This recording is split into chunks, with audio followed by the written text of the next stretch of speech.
कि उस बिल के लिए हम लोग पहले से विरोध में हैं और जब सदन के अंदर ये पहली बार बिल लेकर के आया गया था तो मैंने और हमारी पार्टी ने और हमारे नेता माननीय अखिलेश यादव जी ने हमने पुरजोर तरह से इसका विरोध किया था।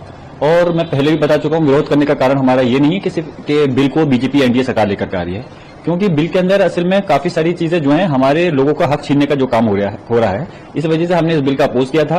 फिर जब सरकार ने जेपीसी में भेजा तो हमें कुछ उम्मीद लगी कि शायद उसके अंदर जो कमियां हैं उनको दूर कर दिया जाएगा, लेकिन सिर्फ उसमें खाना पूर्ति हुई और सिर्फ अपनी मनमर्जी के मुताबिक रिपोर्ट को पेश कर दिया गया। अब हम इस बिल के सिलसिले में हिंदुस्तान के जो हमारे समाज के, हमारे कौम के जो जिम्मेदार लोग हैं, सब लोग मिलकर के इस पर हम बैठक कर रहे हैं, बात कर रहे हैं, चर्चा कर रहे हैं। और जहां सदन में इसकी मुखालफत कल को बिल आएगा तो हम पूरी मजबूती के साथ में इस बिल का विरोध करेंगे। सरकार के पास भले ही बहुमत का आंकड़ा है, लेकिन जो इसके सहयोगी दल हैं वो लोगों को, उनको पता है कि इस बिल का अगर वो समर्थन करते हैं तो आने वाले समय में उनको इसका बहुत बड़ा खामियाजा उठाना पड़ेगा। इसलिए हम चाहते हैं कि सरकार तानाशाही से हटे और इस बिल को वापस ले। और अगर वापस लेती अच्छी बात है, और अगर जबरदस्ती पूरा प्रयास करेगी उसको पास कराने के लिए, हम पूरी मजबूती के साथ में हमारी पार्टी, हमारे नेता माननीय अखिलेश यादव जी के नेतृत्व में इसका विरोध करेंगे और सब विपक्ष मिलकर के इसका विरोध करेगा। फिर भी अगर ये पास कराते हैं तो सदन से लेकर सड़क तक हम इसकी लड़ाई को लड़ेंगे। जरूरत पड़ती है तो फिर हम न्यायालय का दरवाजा भी खटखटाएंगे। उन्हें कहने, वो सिर्फ सरकार की बोली बोल रहे हैं, उनको खुद ये पता नहीं होगा कि इस बिल के अंदर क्या है। ये लोग वो लोग हैं कि जिन्हें सिर्फ और सिर्फ आंख बंद कर करके सरकार की गुलामी करनी है।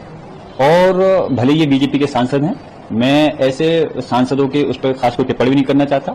अगर सही बात करना चाहते हो, अगर आप में वाकई में नॉलेज है इस बिल के बारे में, आमने सामने बैठकर डिबेट करो अगर आपको जानकारी है तो, और हमें बताओ कि हमारे समाज के हक में क्यों बेहतर है, इसके अंदर क्यों गुमराह कर रहे हो आप और कब तक गुमराह करोगे।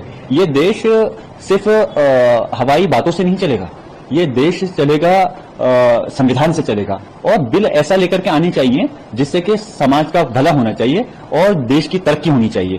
सिर्फ अगर कोई गलतफहमी ये पाली जाए कि एक कम्युनिटी को टारगेट कर करके आप इस देश का भला कर सकते हो, तो ये देश के साथ में आपकी वफादारी नहीं हो सकती।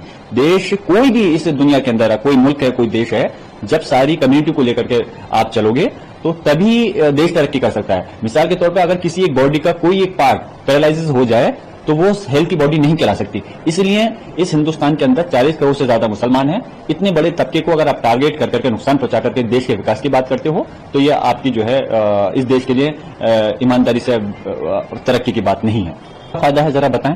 मैं वही तो कह रहा हूं, हवा में गांठें क्यों बांध रहे हैं, गुमराह क्यों कर रहे हैं, जरा बताएं क्या फायदा है उसके अंदर, फायदा बताएं। ये लोग तो वही लोग हैं, ये बीजेपी